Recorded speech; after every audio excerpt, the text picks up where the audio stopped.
देख रहे हैं न्यूज 18 स्पेशल। मैं हूं शुभे मिश्रा आपके साथ। क्या एटम बम को कभी भी किसी दुकान पर बेचा जा सकता है? बिल्कुल नहीं, लेकिन पाकिस्तान कुछ भी कर सकता है। डॉलर के बदले पाकिस्तान दुनिया की तबाही का सामान भी बेच सकता है। खबर तो यह आ रही है कि यूक्रेन पाकिस्तान से एटम बम खरीदने पर बातचीत कर रहा है। पाकिस्तान इस तरह कंगाल हो चुका है कि अपने एटम बम के बदले दूसरे देशों से लोन की डील तक कर रहा। पाकिस्तान के इस परमाणु आतंकवाद की आग में कैसे यूक्रेन बुरी तरह झुलस सकता है, देखिए हमारी इस स्पेशल रिपोर्ट के जरिए।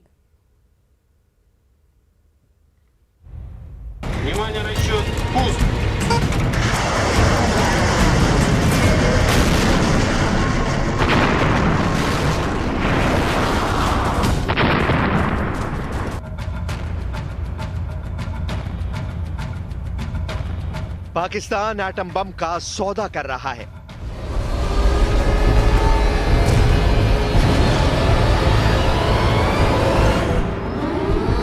यूक्रेन को एटम बम बेचने की साजिश हो रही है।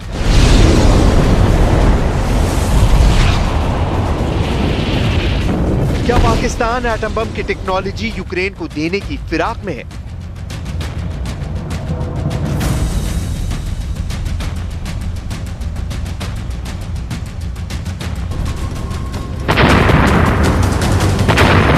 पाकिस्तान की इन साजिशों की जानकारी पुतिन को भी मिल रही है। पाकिस्तान की पल पल की हरकत की जानकारी पुतिन के हेडक्वार्टर तक पहुंच रही है और पाकिस्तान को पुतिन ने अपने टारगेट पर ले लिया है। पाकिस्तान को दुनिया में झटका देने की तैयारी रूस ने कर ली है।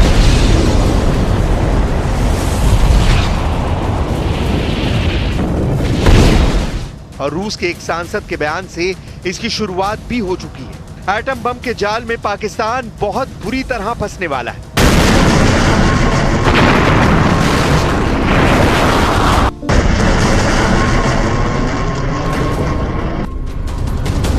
आखिर क्या है ये मामला? क्या यूक्रेन और पाकिस्तान के बीच एटम बम की डील हो चुकी है? और ये एटम बम आखिर कहां फटने वाला है?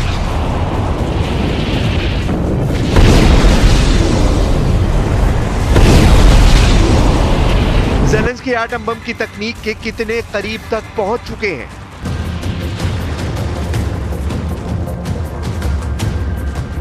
हर सवाल का जवाब आज हम आपको देने वाले हैं। दरअसल रूस के सांसद इगोर मोरोजोव ने एक बहुत बड़ा दावा कर दिया है। रूस के सांसद इगोर मोरोजोव का दावा है कि यूक्रेन और पाकिस्तान ने परमाणु हथियार बनाने की तकनीक के बारे में चर्चा हुई है। इगोर मोरोजोव का बयान इसलिए बहुत अहम है क्योंकि ये बयान इगोर मोरोजोव खुद अपनी मर्जी से नहीं दे सकते हैं। इगोर मोरोजोव को पुतिन के हेडक्वार्टर से हरी झंडी मिली है, तभी इगोर ने ये बयान दिया है। इगोर उन लोगों में से हैं जिन पर पुतिन भरोसा करते हैं। इगोर रूस की रक्षा कमेटी फेडरेशन काउंसिल के सदस्य हैं, जिसका पुतिन की सरकार में एक अहम रोल है। इगोर ने पाकिस्तान और एटम बम को लेकर इससे भी बड़ा खतरनाक और डरावना दावा कर दिया है। इगोर की माने तो ज़ेलेंस्की के प्रतिनिधियों और पाकिस्तान के कुछ प्रतिनिधियों के बीच एक डील फाइनल करने की कोशिश हो रही है। यहां तक कि यूक्रेन के विशेषज्ञों ने पाकिस्तान की यात्रा की है और इस्लामाबाद से भी एक प्रतिनिधिमंडल यूक्रेन गया है ताकि परमाणु बम बनाने की तकनीक पर चर्चा की जा सके। क्या पाकिस्तान परमाणु बम यूक्रेन को बेचने का सौदा भी कर सकता है? इस पर आगे बात करेंगे, लेकिन पहले यह समझना जरूरी है कि यूक्रेन की आर्मी रूस की सेना पर जो गोले बरसा रही है उसमें तोप के मेड इन पाकिस्तान गोले भी मौजूद हैं।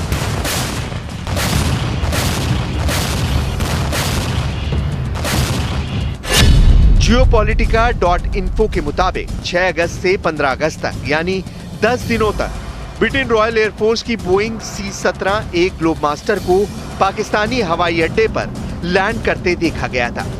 ब्रिटेन का ये विमान 77,000 किलोग्राम भार तक ले जाने में सक्षम है। इस विमान ने यूक्रेन और रोमानिया जाने के लिए ईरान और अफगानिस्तान एयर स्पेस से होकर जाने वाले रास्ते की बजाय पश्चिमी एशिया के एयर स्पेस का इस्तेमाल किया। पाकिस्तानी एयरफोर्स के भी कई विमानों ने रोमानिया हवाई अड्डे पर लैंडिंग की है। एक्सपर्ट्स का मानना है कि इन विमानों के जरिए पाकिस्तानी ऑर्डिनेंस फैक्ट्री में बने आर्टिलरी गोले यूक्रेन भेजे गए हैं। यानी तोप के गोले तो पाकिस्तान यूक्रेन को बेच ही रहा है, तो क्या वो परमाणु बम का सौदा भी कर सकता है?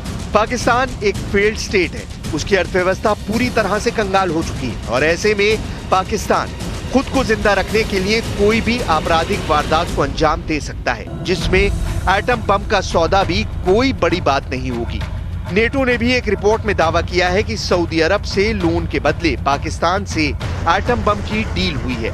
आगे इस डील का खुलासा भी करेंगे, लेकिन पहले बात पाकिस्तान की बेईमानी की।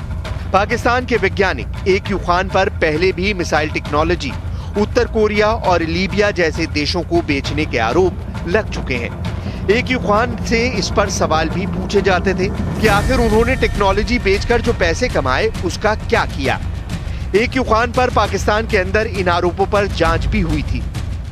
जिंदगी में सबसे खुशी का लम्हा और गमज़दा लम्हा कौन सा था? जब मिसाइल फायर की 6 अप्रैल 98 को गौरी सक्सेसफुल रही, बेहद खुशी हुई। जब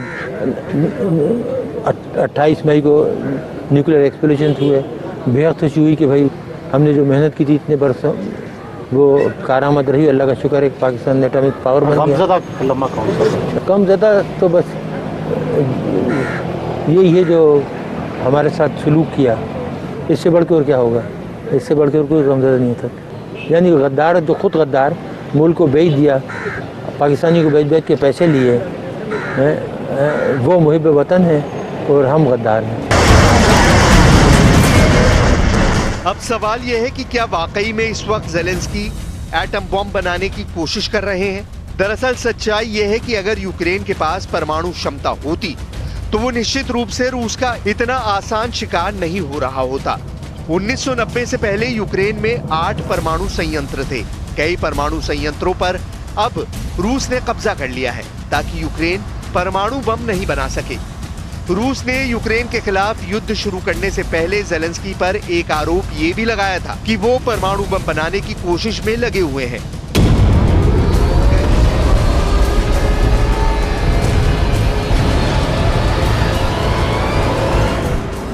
Ukraine still has Soviet technologies and the means of delivering such weapons.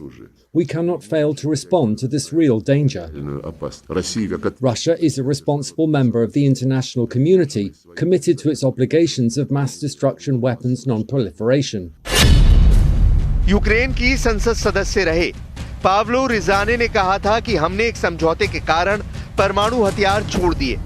अब यूक्रेन में एक मजबूत भावना है कि हमने एक बड़ी गलती की है। हमें अधिक मजबूत यूक्रेन की आवश्यकता है। अगर आपके पास परमाणु हथियार हैं, तो लोग आप पर आक्रमण नहीं करेंगे।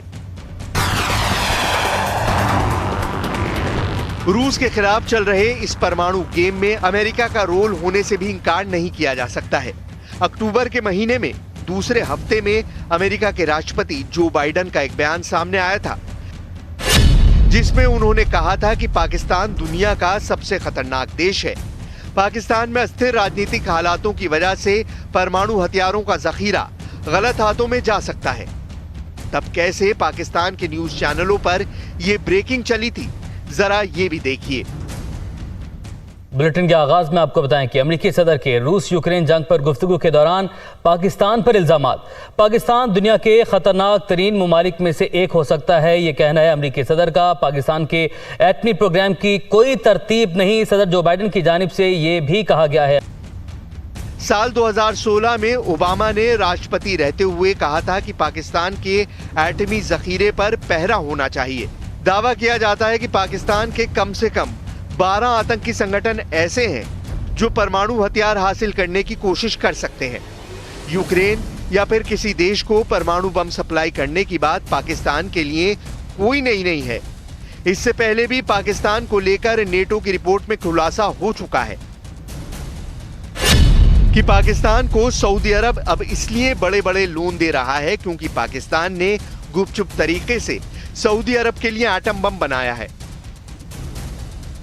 इन रिपोर्ट्स में कितनी सच्चाई है, ये दावे से कहना मुश्किल है, लेकिन पाकिस्तान की तरफ से दावा ये किया जाता है कि उसके पास करीब 150 परमाणु बम है। लेकिन कीव के अंदर इस वक्त हालात परमाणु बम के हमले से भी बुरे बने हुए हैं। कीव पर रूस ने सोमवार को 10 से ज्यादा मिसाइल हमले करके राजधानी की पूरी वाटर सप्लाई को ही डैमेज कर दिया था, जिसकी वजह से अब कीव के अंदर पानी के लिए लंबी लंबी कतारें देखने को मिल रही हैं। कीव के लोगों का हाल बहुत बुरा है। You have imagined that your life will change in incorrect way. For example, you have not water, you are afraid that you will not have a gas, that you will have not light, for example, because a half of Kiev now without light and water. And how do you understand how it will impact your life?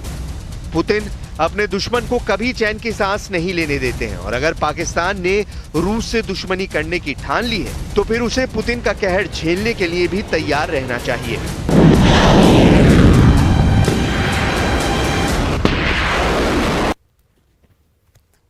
और देखिए, जंग के बीच अब Putin को ऐसे दुश्मन का सामना करना है जो जेलेंस्की से भी ज्यादा खतरनाक है, जो पुतिन के लिए बाइडेन से भी ज्यादा डेंजरस है। ये वो दुश्मन है जिसने हिटलर की भी खून के आंसू रुलाए थे। और पुतिन इस एनिमी नंबर 1 से लड़ने के लिए आखिर कौन सी प्लानिंग कर रहे हैं, इस स्पेशल रिपोर्ट के जरिए देखिए।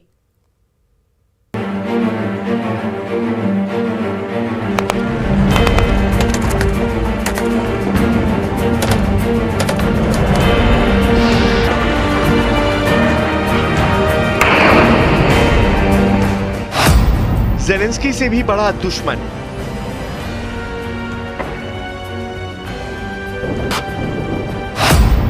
रूस की सेना का killer.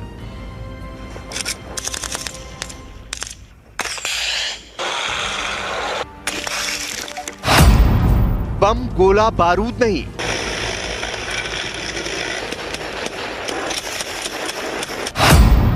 Tank, missile, atom bomb भी नहीं।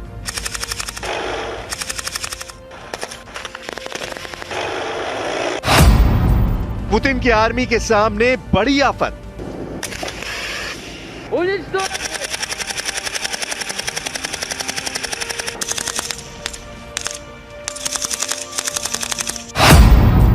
-30 डिग्री वाली लड़ाई।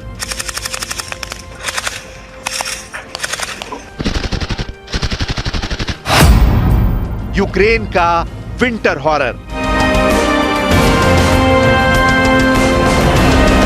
क्या पुतिन बहुत बड़ी गलती कर बैठे हैं? क्या रूस की आर्मी बहुत बड़ी मुश्किल में फंसने वाली है? क्या पुतिन का भी हाल फिनलैंड वाली वॉर और हिटलर के ईस्टर्न फ्रंट की हार वाला होगा? क्योंकि यूक्रेन में सर्दी बढ़ने वाली है। ये सर्दी हिंदुस्तान वाली नहीं है, ये सर्दी है जो जमा देती है। ये सर्दी है जो सेना का प्राण सोख लेती है। ये सर्दी है जिसने इतिहास में युद्धों की दिशा और दशा दोनों बदल दी है। यही सर्दी अब पुतिन के सामने सबसे बड़ा जल्लाद बनकर खड़ी है।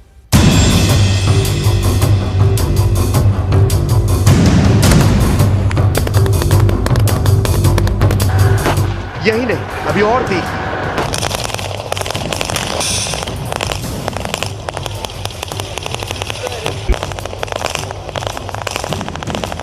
मौसम दुनिया की नंबर 2 शक्तिशाली सेना के सामने कैसे चैलेंज बन गया है।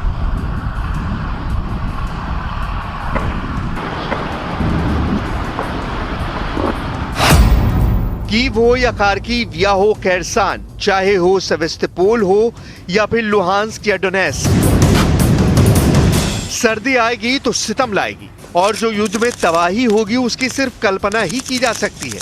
यूक्रेन में सर्दी कैसे पड़ती है इसकी जानकारी आपको जरूर होनी चाहिए, तभी आप समझ पाएंगे कि उससे जन्मी कठिनाइयां क्यों सेना के सामने एक साथ तब 2 दुश्मन बनकर खड़े होंगे। पहला एनिमी सोल्जर और दूसरा हॉरर विंटर।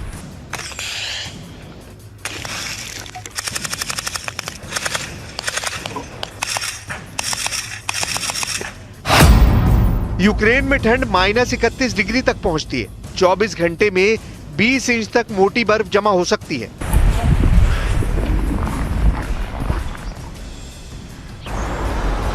जरा सोचिए तब खाई और बंकरों में बैठी रूस की सेना किस तरह फाइट कर रही होगी। और रूस के हालात इस वक्त ऐसे हैं, जो सेना यूक्रेन में लड़ रही है उसके बारे में कहा जा रहा है कि ना तो वो पूरी तरह ट्रेंड है और ना उसके पास ठंड से बचने के पर्याप्त संसाधन है और ना उनके पास हाड़ कंपा देने वाली सर्दी में लड़ने के लिए तजुर्बे वाले सैनिकों की तादाद है।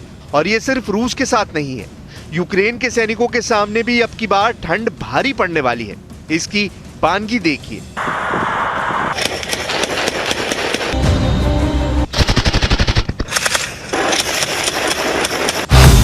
यूक्रेन में सर्दी से पहले वाली बारिश शुरू हो चुकी है। सर्दी से पहले भारी बारिश को यूक्रेन में रैस्पुटिट्सा कहते हैं। इस बारिश में इतना कीचड़ होता है कि टैंकों का मूवमेंट तक रुक जाए। भारी बारिश के बाद अब तापमान लगातार नीचे लुढ़केगा।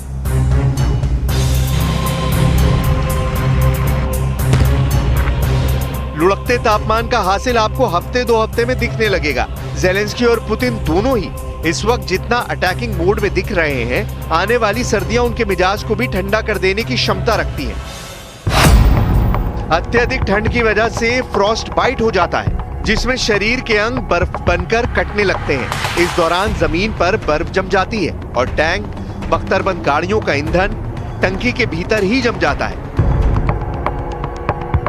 मतलब ठंड में सैनिकों के हाथ तो सिकुड़ेंगे ही, उनके हथियार भी बहुत कारगर नहीं रह पाएंगे।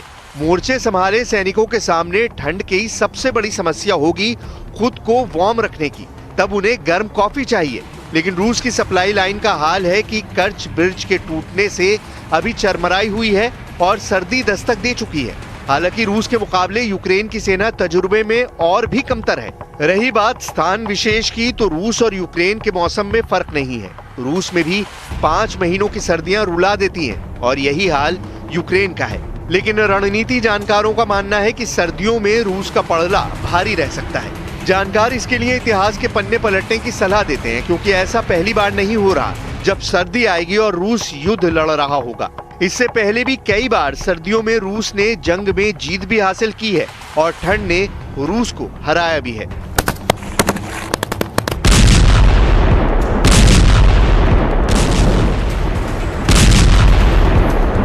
सर्दी रूस के लिए अभिशाप भी है और वरदान भी।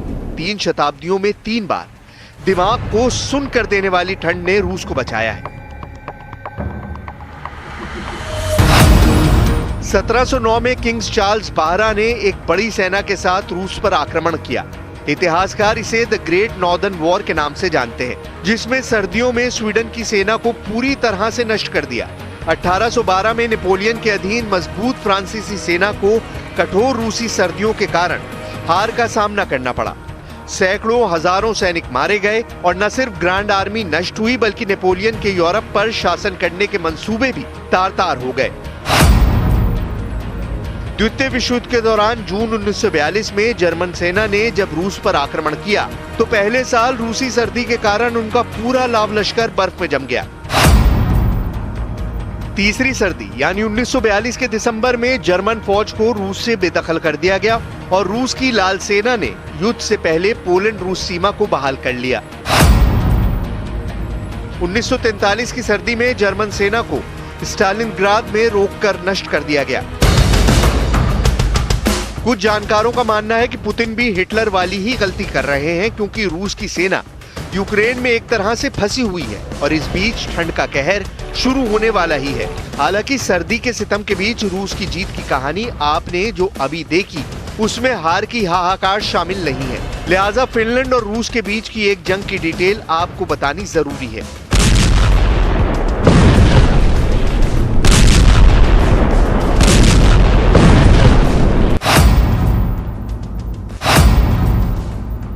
उन्नीस में द्वितीय विश्व युद्ध के दौरान सोवियत संघ को हिटलर के खिलाफ जर्मनी पर हमला करना था। रास्ता फिनलैंड से होकर जाता था। रूस ने फिनलैंड से रास्ता मांगा, लेकिन फिनलैंड ने रूस से अपनी पुरानी रंजिश के चलते रास्ता देने से इनकार कर दिया। इस पर रूस ने फिनलैंड पर चढ़ाई कर दी।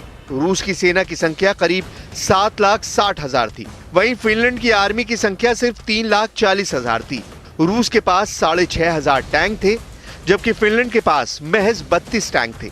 रूस के पास 3,880 लड़ाकू एयरक्राफ्ट थे, जबकि फिनलैंड के पास केवल 114 जेट विमान थे।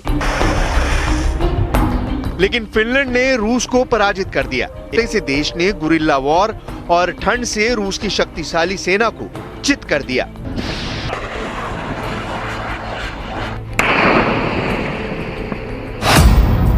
1939 में फिनलैंड और सोवियत संघ के बीच हुए इस युद्ध को विंटर वॉर के नाम से जाना जाता है। इस युद्ध में फिनलैंड के आम लोगों की गुरिल्ला सेना ने मिसाल कायम की थी। दिलचस्प बात यह भी है कि सर्दी में ही यूक्रेन के सोवियत क्षेत्र को मुक्त कराया गया था। द्वितीय विश्व युद्ध के दौरान जनवरी में ही कीव को जर्मन नियंत्रण से पूरी तरह से मुक्त करा लिया गया था। इसके 77 साल बाद अब जैसे जैसे सर्दी एक बार फिर आ रही है, यूक्रेन उससे डर रहा है, क्योंकि वो जानता है कि हाड़ कपा देने वाली ठंड रूस की सेना के लिए ज्यादा अनुकूल होगी। यूक्रेन के शासक आशंकित है कि युद्ध लंबा चला तो वो हार जाएंगे।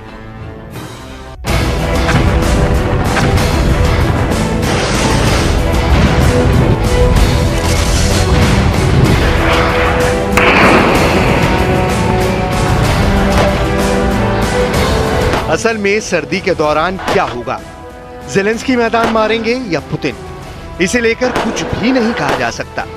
लेकिन इस वक्त रणक्षेत्र से जो तस्वीरें सामने आ रही हैं, वो भीषण युद्ध की है, जिसमें पुतिन की गरजती मिसाइलों से जलती यूक्रेन की जमीन है, जिसमें रूस की सेना को मौत के घाट सुलाते ज़ेलेंस्की की सेना का पलटवार है,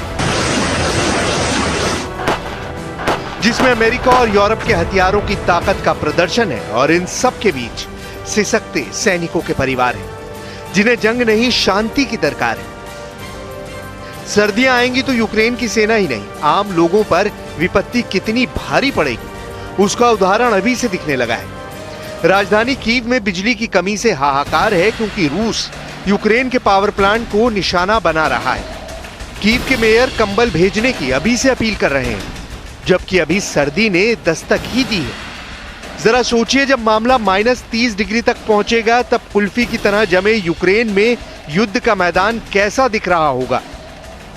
युद्ध के शुरुआती दिनों में अनाड़ी की तरह काम करने के आरोप लगने के बाद रूसी सेना अब सोच समझकर कदम उठा रही है। युद्ध के पहले चरण में टैंक के नेतृत्व में पैदल सेना भेजे जाने पर रूस को भारी नुकसान पहुंचा। युद्ध सामग्री तो नष्ट हुई ही, हजारों सैनिक भी शहीद हो गए। रूस ने युद्ध क्षेत्र में आगे से अपने सैनिकों को दिशा निर्देश दे रहे अपने 8 जनरल समेत हजारों सैनिकों को खो दिया। द्वितीय विश्व युद्ध के दौरान रूस की सेना ने जो रणनीति अपनाई थी, वही रणनीति यूक्रेन की सेना ने भी इस्तेमाल की।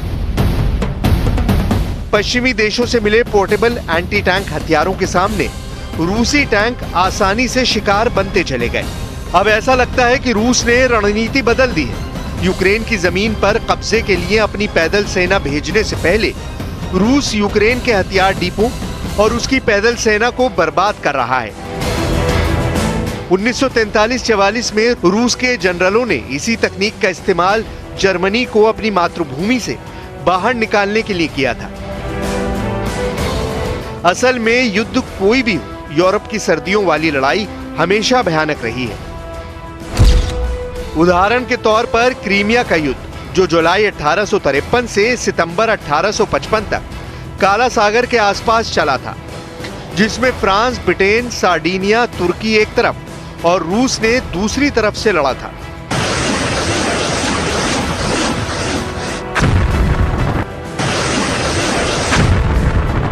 क्रीमिया युद्ध इतिहास के सर्वाधिक मूर्खतापूर्ण और अनिर्णायक युद्धों में से एक माना जाता है, जिसमें सबसे ज्यादा नुकसान सर्दी के कारण ब्रिटेन को उठाना पड़ा। सर्दी वाले तूफान में ब्रिटेन के 30 जहाजों ने काला सागर में समाधि ले ली थी। ब्रिटेन के कम से कम 21,000 सैनिक मारे गए। इन 21,000 सैनिकों में से 16,000 की मौत सर्दी से जुड़ी बीमारियों से हुई। कहा जा रहा है कि यूक्रेन को ब्रिटेन प्रत्यक्ष तौर पर सिर्फ हथियारों की सप्लाई कर रहा है, लेकिन सच ये भी है कि ब्रिटेन के सैनिक भी यूक्रेन के सैनिकों के साथ जमीन पर युद्ध में शामिल मिले हैं। दुनिया के इस इलाके की ठंड अपने कहर के लिए कुख्यात है और पुतिन की सेना को इसी भयंकर सर्दी में लड़ना है। अब देखना यह है कि बदलते दौर में क्या पुतिन या ज़ेलेंस्की अपनी सेना को सर्दी में बचा पाएंगे, या इतिहास के उदाहरणों की तरह सर्दी युद्ध का सारा समीकरण बदल देगी।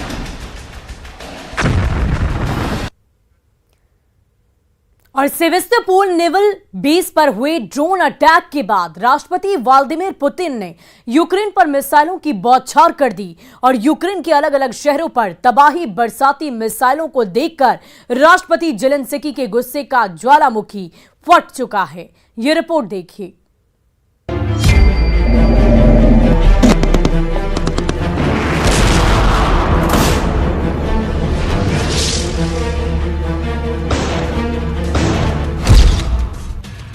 यूक्रेन वॉर जोन में पुतिन का ब्लैक संडे।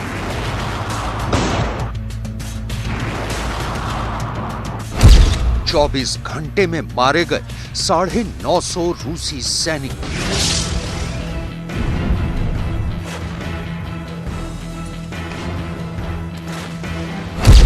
यूक्रेन का ताबड़तोड़ हमला, रण छोड़ भागी रूसी सेना।